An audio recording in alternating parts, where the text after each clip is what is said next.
12 common mistakes when using a glucose meter or glucometer. This small device is crucial for diabetes treatment and monitoring. If you're using it incorrectly, like many diabetics do, you're harming yourself. Besides not helping, it can mislead your doctor with inaccurate results.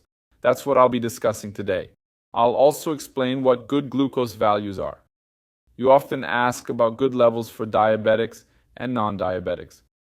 What are these values? We'll cover all of this in today's video. The last mistake is common and directly affects your treatment. Making this error can worsen blood sugar control and have consequences. All right, let's begin.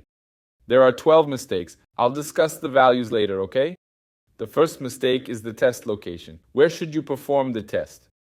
What's the best spot? It's this area of the finger, on the edge. Okay, so it can be here too. Ideally, you should rotate sites. Why the edge of the finger? Do you see this spot here? It's more vascularized, easier to test, and less innervated, meaning you'll feel less pain, so it's better. What if I want to do it elsewhere? Will the test be wrong? No. But it'll be worse, okay? You'll feel more pain and might need to prick again due to less blood flow. Observant folks might have noticed my fingers purple. I got Giovanni's toy from the treadmill and it sucked my finger. It turned all purple. It's much better now. Number 2, often people don't record results. Recording results helps doctors understand your treatment better. In practice, many don't do this, thinking it's memorized or unimportant. But relying on the device's memory isn't wise, as when doctors check, it may fail, show different results, or the average calculated by the device might not be accurate. We need to examine each result individually. Noting time and circumstances is crucial and will improve your treatment. This tip alone is worth your like. If you don't do this, start now and show your doctor. They'll even praise you. They'll say, "Great patient. You've noted results. It really helps." Number 3, wash hands with warm water. It's important as it aids testing by improving blood flow. If your hands are cold, like mine, when I greet people, everyone always says, "My God, why are your hands so cold?" Because you may have vasoconstriction, which can make it difficult for you to perform the test. If you use insufficient amounts of blood, the device may give a false result. It might show a lower reading than it actually is, or the device might display an error. So warm your hands, wash them with hot water. Since I mentioned hand washing, here's tip number 4. Avoid using alcohol on your hands. Why? If you're diabetic and test often, alcohol can cause skin atrophy. What's the best method? Washing with soap and water. Use warm water, it's a 2-in-1 tip. This helps you perform the test better. Dry hands well, as water can cause false results. It can dilute the blood slightly, so dry hands well after washing. Error number 5, which few people know about, is for those with anemia and hematocrit below 30.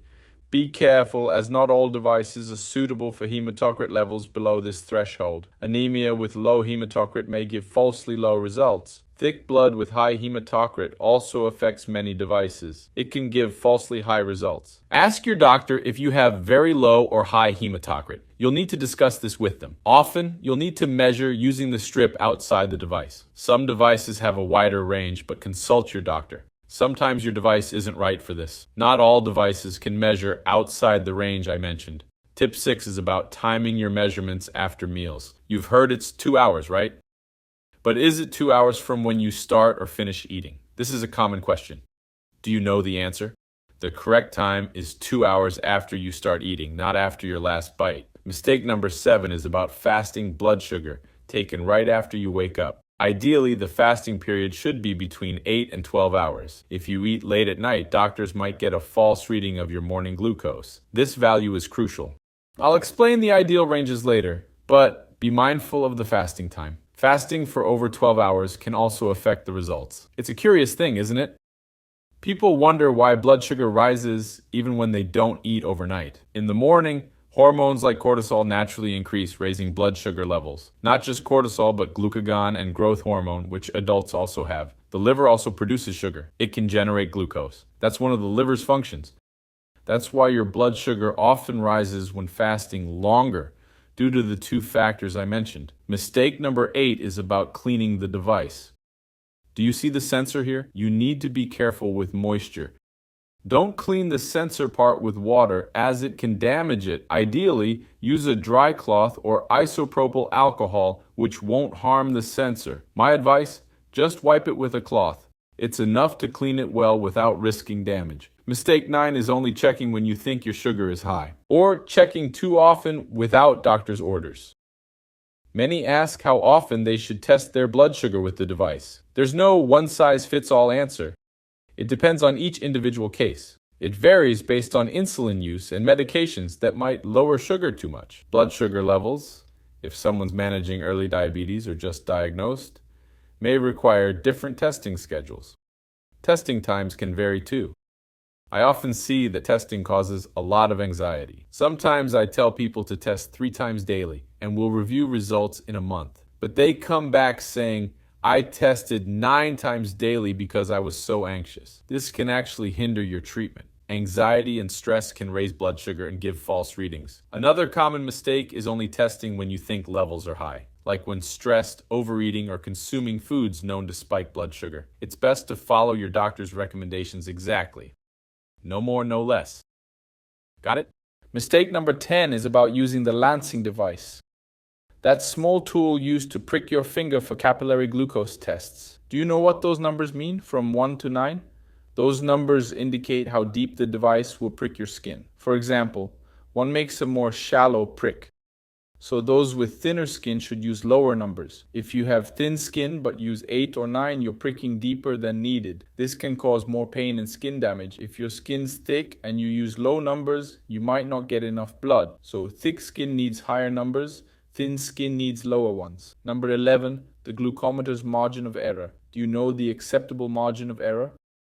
How much can it vary between devices? This is common as many diabetics have 2 devices. Often they test on both and get different results, or they compare meter results to lab tests which differ. The acceptable margin is 10%.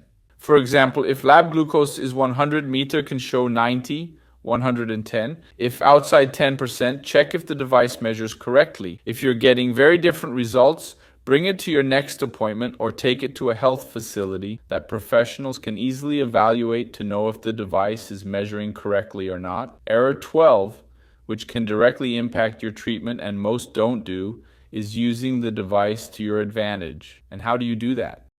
You must use this device to understand your body. So you need to note down foods to make connections, and for the doctor, the nutritionist, to also evaluate results based on what you ate and how much it changed your blood sugar levels, because this way we can personalize the treatment. In the first visit, in guidelines, even in these videos, we speak generally. Foods can have very individual and unique effects on each person. So always note what you ate and the result, how much that food increased your blood sugar levels. I'll never forget a patient who told me avocado was very bad for him. And indeed, this fruit that's great for diabetics, in his case, raised blood sugar levels. Another example involves tomatoes. Just consider tomatoes, an excellent fruit. Each case is unique. Analyzing details can make all the difference. Info that works for others may not be good for your specific case. It's worth tracking this to better understand your body. What are the values? What are good capillary glucose test values? I'll divide this into 2 groups, who's diabetic and who's not. For non-diabetics, fasting glucose up to 99 mg/dl is good. In countries using mmol/L, that's up to 5.5. 2 hours post-meal, non-diabetics should be under 140 mg/dl or 7 mol/L. Many countries use this unit, I always mention it. For diabetics, fasting glucose up to 130 mg/dl or 2 mol/L is good. 2 hours post-meal, diabetics should be under 180 mg/dl. In mmol/L, that's up to 10. Rate this video from 0 to 10. If it's 10, I'll make more like it. Where are you watching from? I'm in Porto Alegre. Where has this video reached? Comment and I'll send you a hug. Now, here's a video suggestion. It's about best and worst foods for diabetics. You know food affects blood sugar levels? This video teaches more about good and bad foods. Take care.